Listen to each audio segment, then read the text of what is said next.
Buenos días, mis hermanos, feliz sábado.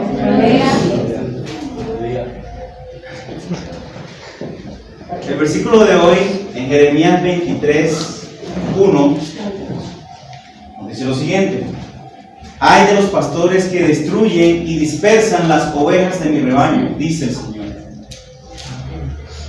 Mis hermanos, hay mucha gente que maneja las Sagradas Escrituras y las conoce y tienen un alto índice de conocimiento de ellas, pero le han dado un toque personal, y es lo que hoy en día conocemos como denominaciones. Y existen tantas denominaciones en el mundo que se han encargado de dispersar las ovejas del rebaño del Señor. Por eso la palabra de Dios dice de que Él en cada una de las iglesias tiene ovejas fieles de su rebaño, que en algún momento va a reunir en una sola iglesia, porque son el remanente del Señor. Amén. Yo espero que cada uno de nosotros seamos parte de ese remanente. Amén. Y ahí es donde vemos cómo personas se han encargado de idolatrar imágenes, de trazar el día de adoración, que es el día sábado, y pasarlo al domingo.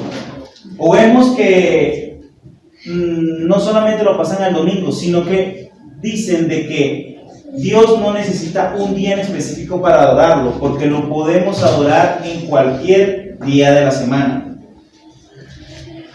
Dice el versículo 2: Por eso así dice el Señor Dios de Israel a los pastores que apacientan a mi pueblo: por cuanto vosotros dispersáis mis ovejas, las descarriasteis y no las habéis cuidado, yo castigaré la maldad de vuestras obras, dice el Señor. Amén. Dios mismo se va a encargar de que cada uno de los que tenemos, por decirlo así, el control de estas ovejas, por los que velamos por estas ovejas, si nosotros no cumplimos la voluntad del Padre, según las Sagradas Escrituras, Él se va a encargar de que sobre nosotros caiga el castigo de su ley y paguemos por ello. Porque Él nos da un don. Cada uno de nosotros, cada uno de ustedes tiene un don. El don de la predicación, el don de la enseñanza. Por eso en Mateo 28, 19 y 20 dice de que vayamos a toda tribu, lengua y nación y discipulemos hombres enseñándoles a obedecer sus mandamientos. Cuando nosotros bajamos a la pila bautismal, estamos pactando ese mandamiento. Es decir, que cada uno de ustedes es un predicador del Señor y es un pastor de otras ovejas. ¿Pastor de quién? Pues de sus hijos, de su familia, de las personas a las cuales ustedes le van a predicar la palabra del Señor. Esas son sus ovejas. Esas son las personas por las que usted tiene que estar velando. ¿Por qué? Porque usted está siendo un instrumento del Señor para que esa gente conozca la palabra de Dios. Entonces ahí vemos cómo personas que tienen el conocimiento de la palabra del Señor se han encargado de abrir una iglesia con un nombre en específico, el que a ellos mejor les parece. Y ahí están tantas que no voy a mencionar, pero que ya la mayoría a través de nuestro conocimiento nos hemos ido dando cuenta de cuáles son esas iglesias. Y ellos pues sencillamente, como yo lo entiendo, de esa manera yo lo voy a predicar y voy a enseñar. Y las personas lo siguen. Y vemos esas iglesias evangélicas cómo se desborda la gente. Vemos esas iglesias cómo la gente dice que es fiel y es seguidora. Y por lo menos mañana domingo vamos a una iglesia de esta y vemos que eso se desborda. Y el gozo, incluyen instrumentos, incluyen melodías que no van de acorde a la adoración del cántico celestial. Y ahí hay un grave error. Primero, el que enseña el error, pero también el error va en quien lo acepta. Porque si yo tengo la palabra en mis manos y el pastor explica una enseñanza, pues es deber mío corroborarla. Porque si no, entonces vemos ese versículo en Corintios cuando Pablo dice: mujeres, someteos a sus maridos. Y hasta ahí lo dejan. Que usted se tiene que someter a mí porque es que la voluntad de Dios, las mujeres se someten a los hombres. Pero si terminamos el contexto, Eso envuelve mucho. Habla de la pareja, la mujer al hombre y el hombre a la mujer. Pero también habla de la iglesia someterse a su marido, que ¿quién es? Cristo Jesús. Cristo Jesús, amén. Entonces, si vemos de que nosotros entendemos lo que más nos conviene, pero es que no es lo que nos convenga, es lo que el Señor manda. Amén. Debemos obedecer 10 mandamientos que están en Éxodo 20, son los principales, son el manual del ser humano. Pero si nos ponemos a escudriñar por todas las Sagradas Escrituras, vamos a encontrar de que está llena de mandamientos, como el que les acabo de mencionar de Mateo 28. Mateo 28, 19, 20. Es un mandamiento. No es solamente adorar a Dios, no inclinarse a imágenes, honrar a padre y madre, hacer bien al prójimo, no. También nos manda a predicar, también nos manda a tantas otras cosas que nosotros, por no estudiar la palabra, desconocemos que existen estos mandamientos. El versículo 3 dice: y yo mismo juntaré el resto de mis ovejas de todas las tierras a donde las eché, las haré volver a sus praderas y crecerán y se multiplicarán. Aquí está esta parte donde dice las ovejas de todas las tierras. Pues sabemos de que el ser humano se ha dispersado por todo el mundo. Hay aproximadamente 8.500 millones, ¿sí? 8.500 millones de habitantes sobre la tierra. Eso sin contar la tasa de mortalidad y natalidad que viene a futuro. Pues todas estas personas dispersas es por el mundo, pero por el mundo encontramos tantas denominaciones donde el ser humano se ha descarriado, se ha perdido. Pero el Señor tiene dentro de ese remanente perdido parte de su pueblo, la cual Él va a reunir en un solo rebaño. Y es cuando vamos a esta parte de la ley dominical que sabemos de que van a existir dos iglesias, la católica y el remanente del Señor. Eso es palabra de Dios. Sabemos que la ley dominical es verdadera. Ahí ya vemos de que el presidente Trump ya anuncia de que el domingo es día de oración. Y así, mis hermanos, en cualquier momento nos llega la agradable sorpresa de que la ley dominical es un hecho. Y digo agradable sorpresa no porque sea muy bueno la mortandad que va a venir, sino porque sabemos y vemos a través de esto de que la próxima venida de Cristo está cerca. Amén. Ya sabemos de que Cristo ya viene en camino, ya viene por su remanente y solamente nos queda soportar lo que viene. Sabemos de que todo el que muere en el nombre de Cristo tiene su lugar en el cielo. Esperemos, mis hermanos, que muramos en el nombre de Cristo, sea por una muerte natural, o sea por un homicidio que nos hagan, pero que sea en nombre de Cristo. Y que no muramos, Señor, hermanos, en nuestros pecados. Que nos acostemos a dormir sobre nuestros enojos, como lo decía la lección del día de hoy. No deje que su sueño caiga sobre sus enojos. Si usted tiene algo en contra de su hermano, o usted tiene una discrepancia con su hermano o con el prójimo, busque de solventarlo. No importa que usted se humille a esa persona, porque ¿qué dicen? Hay que pedir perdón, es humillarse. Oh, es que él me la hizo, él es el que me tiene que pedir perdón. Pues, hermano, si usted se pone a esperar que esa persona le pida perdón, usted va a perder su corona. La va a perder. Porque si Cristo, que viene a esta tierra, siendo el Rey de Reyes y Señor de Señores, se humilló ante la humanidad y permitió que lo humilláramos, que lo golpeáramos, que lo escupiéramos y luego clavarlo en una cruz donde ahí murió. Hermanos, ¿qué queda para nosotros que somos unos viles pecadores y que lo único que nos está diciendo es que sirvamos? No miremos a quién y hagamos el bien. El versículo 4 dice: y pondré sobre ellas pastores que las apacienten. O sea, el Señor se va a encargar de que cuando su remanente haya sido reunido, le va a colocar un pastor que verdaderamente las va a guiar. Hermanos, hemos estado hablando de denominaciones, pero no malinterpreten lo que voy a decir, pero dentro de la iglesia adventista hay pastores que se están encargando de descarriar las ovejas del Señor. No vamos a tapar eso con un dedo. Tenemos que afrontar la realidad. Porque son muchos los llamados, pero pocos los escogidos. Hay muchas personas que están ahorita dentro de la iglesia adventista, que sabemos que es el remanente del Señor, pero pocos van a ser salvos. Y ahí debemos la sierva del Señor que dice de que se impresionaba y se entristecía de ver de que el camino angosto había pocas personas y el camino de la perdición se desbordaban las personas. Y entre esos existen personas de nuestra denominación. Triste, hermanos, pero es así. Y vemos una vez más, coloco de ejemplo la película de La Última Batalla, cuando el ángel se le aparece a Lucas, el protagonista de esta película, vemos de que él se impresiona porque la tumba del anciano de su iglesia no se había abierto.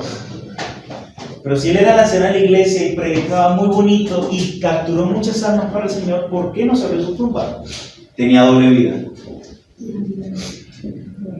Hoy en día, como anciano de esta iglesia, no quisiera estar en ese lugar.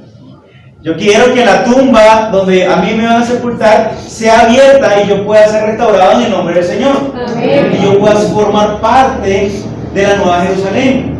Esa es nuestra esperanza. Y es la esperanza de muchas otras denominaciones también. Pero mientras que no cumplamos los mandamientos del Señor como Él los envía, como Él los manda, porque por eso se llama mandamiento, es que Él nos manda. Nosotros no tenemos que hacer lo que a nosotros nos parece, porque simplemente a mí me parece que es así. Hay mucha gente que cree que el mismo Dios se equivocó. Y ahí vemos cómo los disidentes de la iglesia adventista dicen de que en el Génesis hay dos creaciones, el de Génesis 1 y el de Génesis 2. Las personas que estudiamos verdaderamente las Sagradas Escrituras y profundizamos, y no solamente nos quedamos en Génesis 1 y 2, sino que buscamos a todo alrededor de la palabra y buscamos en los escritos del Espíritu de Profecía, nos vamos a dar cuenta, hermanos, de que hay una sola creación. Como eso le explicaba a una persona, hay dos teorías, la del Big Bang y la de la creación de Dios. Yo no creo que yo vengo del mono, la verdad. Entonces dice, no, pero es que yo conozco perfectamente esa teoría, pero es que ahora hay una tercera creación. Hermano, verdaderamente cuando escuchemos este tipo de comentarios dentro de la iglesia adventista, no veámoslo de fuera, veamos dentro de la iglesia adventista. Tratemos de ubicar y de orientar a estas personas y orar. Y si no, pues hablar con nuestros pastores y si es caso con nuestra asociación, porque esta persona está teniendo ya índices de disidencia. Y tenemos que tener mucho cuidado con eso, porque hoy en día el enemigo se está encargando de enredarnos a los que de una manera u otra vamos por el camino del Señor. Entonces no caigamos en eso. Y sigue diciendo el versículo 4, y no temerán más ni se asombrarán, ni ninguna faltará, dice el Señor. Cuando el Señor ya nos disperse, ya nos separe el trigo de la cizaña, ya nosotros no vamos a poder temer. Pues obviamente como humanos vamos a temer, pues, porque ¿quién no le va a dar miedo que lo estén persiguiendo con antorchas y trinches y machetes y todas cosas? Pues yo sería uno que no digan que corre que quedó. Uno como humano siente ese temor, pero debemos de tener la entera satisfacción de que nuestra muerte no va a ser en vano, porque vamos a resucitar para vivir en la Nueva Jerusalén. Esa es nuestra esperanza. Pero hermanos, no dejemos de que pastores, sí, porque tienen el título de pastor, nos enreden, nos embolaten, nos dispersen, ¿sí? Porque el Señor llama. No todos tienen el don de ser pastores, es verdad. Pero hay muchos que tienen 50, 80 años, tienen toda su vida dentro de la iglesia y se formaron como pastores jovencitos. Pero hay algo que todavía no entienden y ese error se lo transmiten a otras personas. Muchas veces ni siquiera se dan cuenta de su error y piensan de que están actuando de acuerdo a las Sagradas Escrituras, a las Escrituras del Señor. Dice el versículo 5, y vienen días del Señor en que levantaré a David un renuevo justo, y rey que reinará sabiamente y ejecutará juicio y justicia en la tierra. ¿De quién estamos hablando? De Jesucristo. Del Señor Jesucristo. David, sabemos de que en la historia de David, David es una de las representaciones de Cristo en cuanto a la historia bíblica. Pero esta vez ya no va a ser David. David va a formar parte del pueblo. David va a ser parte de nuestra hermandad. Pero el verdadero David, que es Jesucristo, va a reinar sobre la tierra. Como inicialmente estaba predicho, él iba a ser el gobernador de esta tierra. Pero para desgracia del enemigo, que se cree que es el verdadero rey de esta tierra, él se va a dar cuenta antes de su muerte como un arcángel que sustituye el puesto de Satanás va a coronar a Jesús como el gobernante de esta tierra. Amén. Esa va a ser el último remordimiento de lo más profundo de sus entrañas que él va a tener hacia Cristo. Va a sentir ese dolor, porque, para los que no saben, Lucifer, no Satanás, Lucifer era el que iba a coronar a Jesús como gobernante de esta tierra. Pero él no le bastó eso, sino que él quiso suplir el lugar de Cristo. Y lo está logrando. Ahorita en esta actualidad, con tanta ceguera, lo está logrando. Y vemos como la gente se idolatra. Yo la verdad, algo que yo digo que yo respeto mucho, ¿verdad? Pero las personas tienen que entender. Una cosa es respetar, pero otra cosa es que uno se quede con ese conocimiento. Las personas tienen que entender que aunque usted sea devoto al santo que a usted mejor le parezca, no es ese santo que le está haciendo el milagro. Es el mismo enemigo, es el mismo diablo. Para las cosas hay que llamarlo por su nombre. Es el mismo diablo que se está encargando de hacer ese milagro. Satanás tiene el poder de hacer milagros, Satanás tiene el poder de curar, Satanás tiene el poder de volverlo próspero, pero no es la voluntad de Dios. No es de salvación, es sencillamente algo pasajero, hermanos. Es algo pasajero. Las personas se guían mucho porque dicen, es que yo creo en este santo porque yo lo veo y aparte he visto sus milagros. Mis hermanos, créanme que lo mejor es no ver la gloria de Dios en este momento. Es tener la fe y creer en lo que no vemos. Porque lo que vemos es pasajero. Usted puede tener 80 años y viene de padres ricos y toda la vida ha sido un hombre rico y próspero.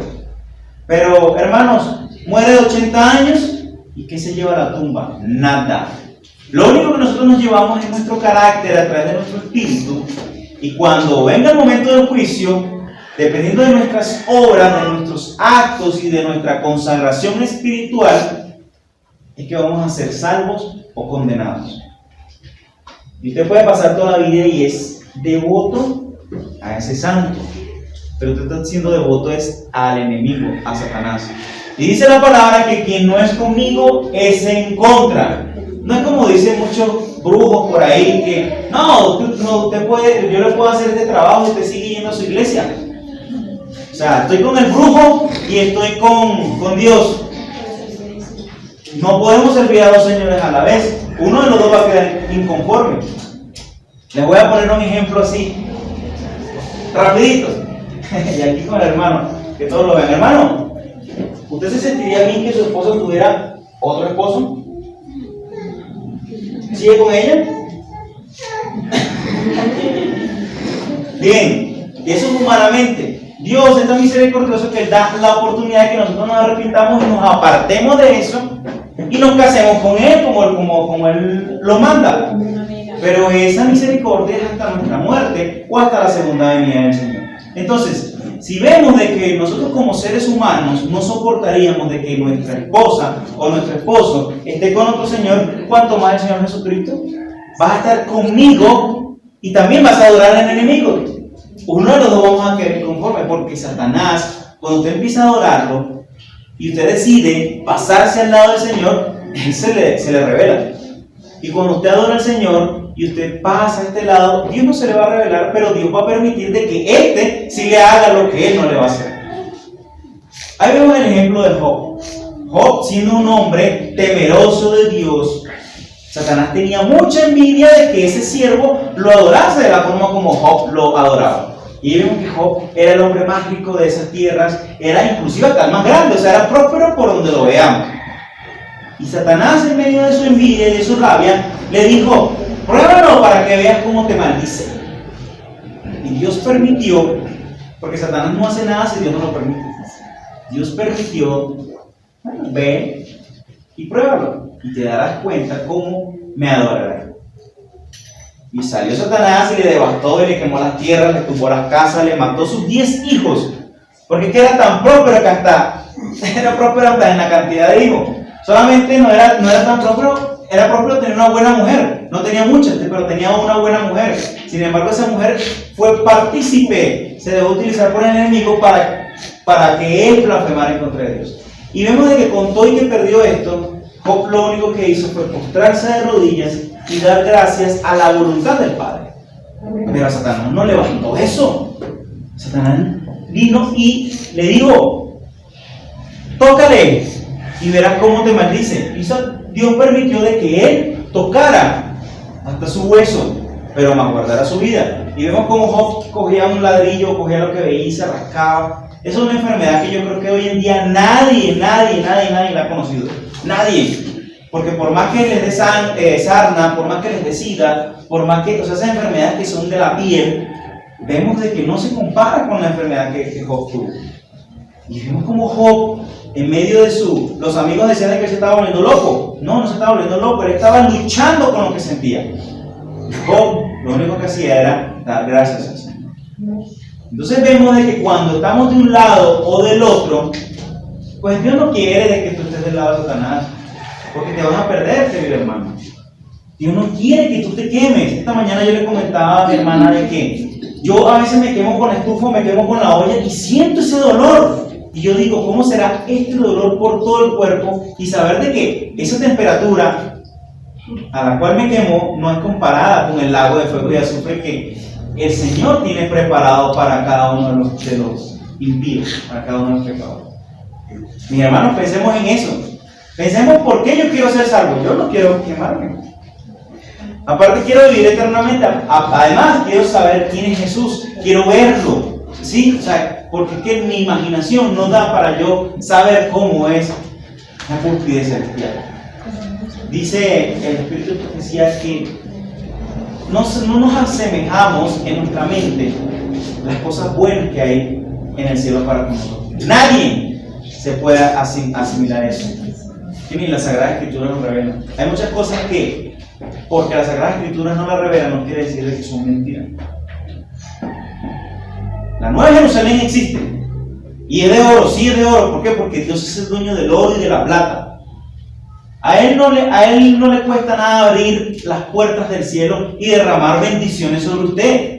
Derramar dinero, derramar salud, derramar de que su familia sea una familia hermosa, sea una familia ejemplar. A él eso no le cuesta nada. Pero si usted le cierra las puertas de su corazón, ¿será que si usted va a visitar, vamos a poner, hermanas, si usted me viene a visitar a mí a mi casa y usted viene de mucho agrado a tocar mi puerta, y cuando yo me doy cuenta que es usted, le tiro la puerta en la cara, ¿cómo se va a sentir? Mal, ¿verdad? Pésimo. Entonces Dios viene con toda su buena voluntad a prosperarlo, a que su familia no haya problemas, de que su familia haya amor y armonía, y usted viene y le tira la puerta en la cara a Jesús. Y sin embargo Jesús le insiste. Porque la Biblia no se trata de otra cosa. La Biblia es un libro que está redactado y es la historia de cómo Dios les insiste a ustedes para que no se pierdan. Nos insiste a nosotros para que no nos perdamos. No importa si es el pastor, si es el anciano, si es el presidente de la asociación, si es un hermano recién bautizado, Él quiere que todos se salven. En sus días será salvo Judá, e Israel habitará confiado, y lo llamarán Señor, justicia nuestra. Vamos a poder vivir confiados. A pesar de que esta ciudad tiene delincuencia, no se compara con la delincuencia que hoy en día existe en Venezuela. Es incomparable. Hay personas que yo veo que son de acá y viven con una zozobra, y yo digo que si ustedes verdaderamente se pararan en Caracas, pues le dieron un infarto en el instante. porque no se compara. Sin embargo, a pesar de la diferencia o sea, la diferencia de delincuencia, acá la delincuencia es más baja. Pero con todo eso no nos sentimos seguros como para dormir con una puerta abierta. Y que ni con una ventana. Se cosa la del segundo piso porque bueno, y eso, le ponen un poco de rejas y todas las cosas. Pero imagínense que usted pueda vivir, habitar en esta nueva ciudad que el Señor le está ofreciendo y pueda, como yo le decía a mi esposa, Adán y Eva tenían el mejor lugar y el mejor trabajo del mundo. O sea, ellos donde le cogía la noche y se dormían, tranquilo, sin pensar de que una hormiga les iba a picar, sin pensar del frío, sin pensar del calor, sin pensar nada. O sea, ellos lo que tenían es que reinar y vivir con los animales y comer del fruto que Dios les había dado, pero hubo algo que pudo más que ellos: la desconfianza y dejar que el tentador los tentara. Porque cuando nosotros caemos en pecado es porque no confiamos en el Señor. Confíen en el Señor, arrodíllese en el Señor. Dice la palabra que el justo vivirá por fe. No vamos a decir de que ahora cuando salga aquí se va a acostar a ver televisión y va a decir, no, ya el Señor me va a proveer. Sí, el Señor le va a proveer, pero usted también tiene que poner de su parte, ¿no? No quiere decir, o sea, Josué 1.7 dice, mira que te mando que te esfuerces y seas valiente. Eso no quiere decir de que ahora vaya y cuente si la plata le va a caer del cielo, no. Tiene que esforzarse, poner cada uno de sus proyectos en la mano del Señor. Señor, mire, yo gano esto no me alcanza para nada, porque es que verdaderamente acá en Colombia una persona con el sueldo mínimo no le alcanza para nada, bien muy alcanzado. Pero sin embargo, hermanos, ustedes ponen eso en la mano del Señor, son fieles con el Señor. Aquí vamos a entrar un poquito en mayordomía. Cuando usted es fiel y usted aparta lo que es del Señor, créanme que a usted no le va a hacer falta absolutamente nada, porque el Señor le va a proveer. ¿Cómo? Él solamente lo sabrá. Amén. Yo solamente puedo decirte que estuve 10 meses sin trabajar y yo no supe que fue quedarle mal a la dueña de la casa con el arriendo. Yo no supe que fue acostarme sin comer, ni mis hijas acostarse sin comer porque no había plata para comprar comida. El Señor provee al siervo fiel. Amén. Y ahora, después de 10 meses que ya tengo trabajo y me respetan el sábado, no sé qué es tener la deuda de esos 10 meses. En esos 10 meses no quiere decir de que yo me quedé en mi casa y todo me cayó. No, yo igualito trabajaba, ¿sí? Pero no tenía un sueldo fijo. Que cuando llegaba a una semana antes de pagar el arriendo, ¿y ahora cómo vamos a pagar eso? Pero el Señor tan misericordioso que mandó a muchas personas para que nos ayudaran. El Señor que se le va a aparecer aquí le va a decir, para María, mire, tú tienes este cheque, vaya y cámbialo. El Señor utiliza a sus siervos, así como me está utilizando a mí ahorita para dar este mensaje, Él lo usa para hacerle llegar una medicina, para hacerle llegar plata para el arriendo, para hacerle llegar comida. Y ahí vemos cómo la canasta de la iglesia, semana tras semana, no le hace falta, así sea una libra de granos y una libra de arroz. Porque poquito, mucho, pero bendito. Si sea arroz con lenteja, pero mi hermano, es mejor un arroz con lenteja al estómago pegado de espinazo. Entonces sigue diciendo en el 7, por eso vienen días, dice el Señor, en que ya no dirán, vive el Señor que hizo subir a los israelitas a Egipto, sino vive el Señor que hizo subir y trajo a los descendientes de Israel a la tierra del norte y todas las tierras a donde yo los había echado y habitarán en su propia tierra. Hermanos, la ley dominical está cerca. La próxima venida de Cristo está cerca. Yo me acuerdo que mi abuelo, que en paz descanse, él le decía a mi tío, porque mi abuelo por parte de mamá era hijo de un adventista y fue papá de un adventista. Pero mi abuelo fue un caso. Fue muy renuente, fue muy duro.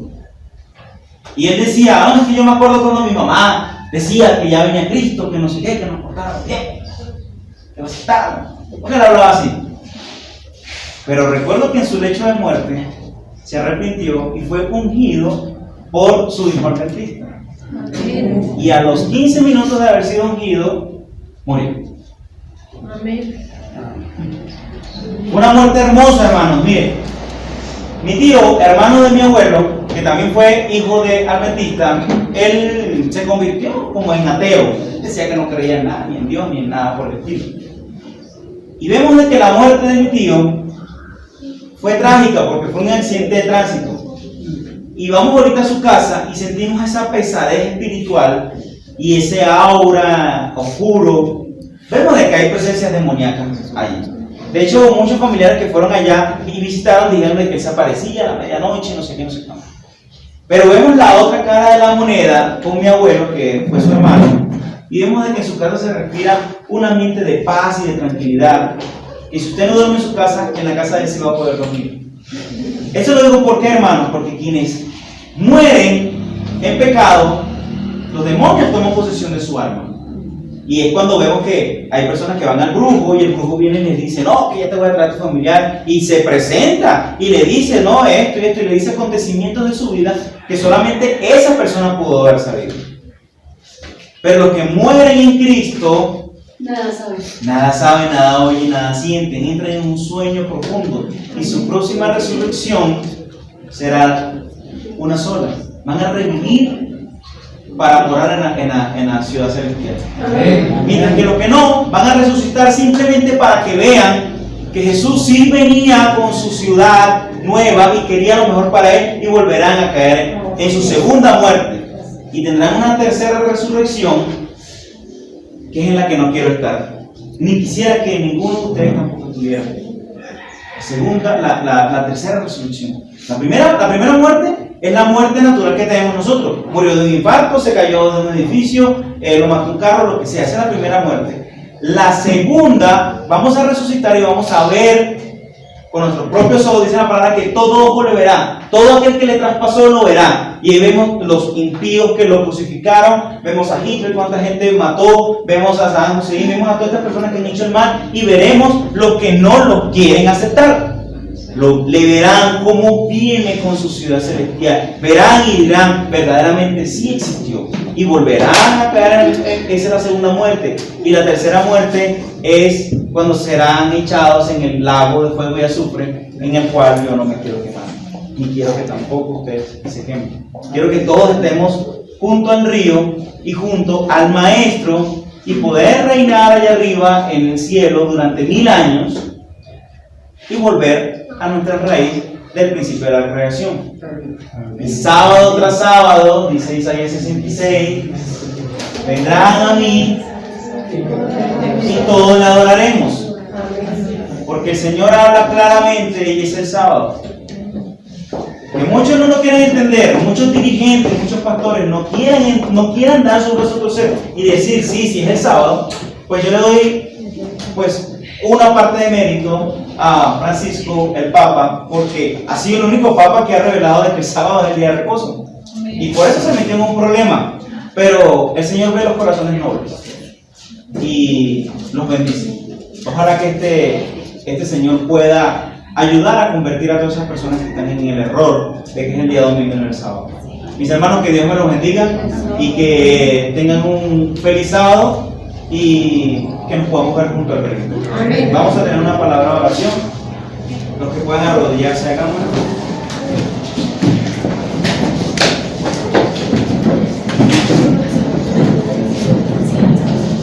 Querido y eterno Dios, Padre Celestial, una vez más damos gracias, Señor, por las enseñanzas que nos das a través de los siervos que escoges, Señor, para trazar tu santa palabra. Señor bendito, estamos en tiempos difíciles, en tiempos donde la pereza y el ocio se están apoderando de la gran parte de la humanidad. Padre, no permitas de que esa pereza nos lleve a la perdición, porque hay muchos hermanos que hoy no están en tu santo templo porque la pereza los dominó. Y la pereza no es más que el enemigo encarnándose en cada uno de nuestros corazones. Ayuda a enfrentar al enemigo, a desenmascararlo, a hacerle saber al mundo entero de que tu pronta venida está cerca, Señor. Padre Santo, tus acontecimientos que tú dejaste plasmados en tu Sagrada Escritura se han dado. Han habido terremotos, han habido inundaciones. Los niños mueren al nacer. Vemos cómo el hombre ha entrado en amalgamamiento, que ya los hombres se transforman a ser mujeres y las mujeres ahora se transforman a ser hombres. Vemos cómo la depravación sexual se ha extendido a través de toda esta generación. Vemos cómo los gobiernos se han levantado contra gobiernos. Y vemos cómo ya Estados Unidos, el águila representada en las Sagradas Escrituras, ya nombra el domingo como día de oración. Señor, ayuda a todos esos pastores, esos guías que tú has escogido para llevar a tus ovejas por el camino que es. Permite, Padre, de que lo que ellos hayan mal entendido pueda ser corregido en el nombre del Espíritu Santo. Y que, Señor, y que esas denominaciones puedan unirse al remanente que tú tienes escogido para tu nueva ciudad.